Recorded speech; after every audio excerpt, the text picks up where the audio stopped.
നിങ്ങൾക്ക് രാവിലെ എഴുന്നേൽക്കാൻ മടിയുണ്ടോ? കുറച്ചു നേരം കഴിഞ്ഞ് എഴുന്നേൽക്കാമെന്ന് കരുതി വീണ്ടും പുതച്ചുമൂടി കിടന്നുറങ്ങുന്ന ശീലമുണ്ടോ? ഇതൊക്കെ സ്വാഭാവികമാണ്. എന്നാൽ ആളുകളിൽ നിന്നും ഉത്തരവാദിത്തങ്ങളിൽ നിന്നും അകന്നു മാറി എപ്പോഴും കട്ടിലിൽ തന്നെ കിടക്കാൻ തോന്നുന്നുണ്ടെങ്കിൽ സൂക്ഷിക്കണം. ഇത്തരത്തിൽ എപ്പോഴും കട്ടിലിൽ തന്നെ സമയം ചിലവിടുന്നവരെ നമ്മൾ സാധാരണ മടിയന്മാർ, ഉറക്കഭ്രാന്തന്മാർ എന്നൊക്കെ പരിഹസിക്കാറുണ്ട്. യഥാർത്ഥത്തിൽ ഡിസേനിയ എന്ന മാനസിക പ്രശ്നമാണ് ഇത്. ഡിസേനിയ എന്ന രോഗം ക്ലിനോമാനിയ എന്ന ഗ്രീക്ക് പേരിലും അറിയപ്പെടുന്നുണ്ട്.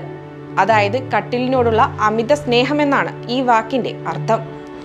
ഡിസേനിയ രോഗം ബാധിച്ചവർക്ക് അവരുടെ ചുമതലകൾ, ഉത്തരവാദിത്തം എന്നിവ മറന്ന് കിടക്കയിൽ കൂടുതൽ സമയം ചിലവഴിക്കാനുള്ള പ്രവണത കൂടുതലാണെന്നാണ് പഠനങ്ങൾ പറയുന്നത്. ടെൻഷൻ, ഡിപ്രഷൻ, സ്ട്രെസ് എന്നീ അവസ്ഥകൾ ഡിസേനിയയ്ക്ക് കാരണമാകുമെന്നും പറയപ്പെടുന്നു. കിടക്കയിൽ തുടരാനുള്ള കടുത്ത ആഗ്രഹം കാരണം ഉത്തരവാദിത്തങ്ങളും ദൈനംദിന ജോലികളും ഒഴിവാക്കുന്ന അവസ്ഥ, കിടക്കയിൽ തുടരാൻ ആഗ്രഹിക്കുമ്പോഴും സ്വന്തം നിഷ്ക്രിയത്വത്തെക്കുറിച്ചുള്ള കുറ്റബോധം, അല്ലെങ്കിൽ ജീവിതം തന്നെ നഷ്ടപ്പെടുമോ എന്ന ഉത്കണ്ഠ, കിടക്ക വിട്ടെഴുന്നേൽക്കുമ്പോൾ ശാരീരിക അസ്വാസ്ഥ്യം അനുഭവപ്പെടുക, ദൈനംദിന പ്രവർത്തനങ്ങളിലുള്ള താല്പര്യക്കുറവ്, ഹോബികൾ, ജോലി, സാമൂഹിക ഇടപെടലുകൾ എന്നിവയിൽ നിന്നുള്ള ഉൾവലിയൽ, സാമൂഹികമായ പിൻവാങ്ങലും ഒറ്റപ്പെടലും, സുഹൃത്തുക്കളെയും കുടുംബാംഗങ്ങളെയും പോലും ഒഴിവാക്കി ആ സമയം കൂടി കിടക്കയിൽ ചെലവഴിക്കാനുള്ള താല്പര്യം, ഇവയെല്ലാം ഡിസേനിയയുടെ ലക്ഷണങ്ങളാണ്.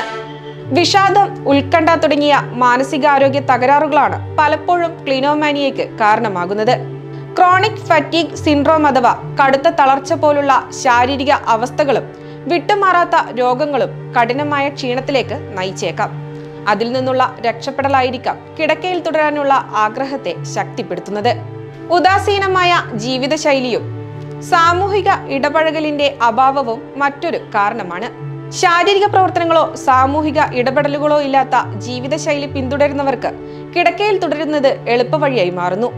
ജീവിത സമ്മർദ്ദങ്ങളും കാരണമായേക്കാം. ജോലി നഷ്ടം, ബന്ധങ്ങളിലെ ഉലച്ചിലുകൾ പോലുള്ളവ കിടക്കയുടെ സുരക്ഷിതത്വത്തിലേക്ക് പിൻവാങ്ങാൻ പ്രേരണയാകും. ഏതെങ്കിലും അടിസ്ഥാന ആരോഗ്യ പ്രശ്നങ്ങളുണ്ടോ എന്ന് തിരിച്ചറിയുകയും ഉണ്ടെങ്കിൽ സമഗ്രമായ ചികിത്സാ പദ്ധതി ആരംഭിക്കുകയുമാണ് ആദ്യപടി.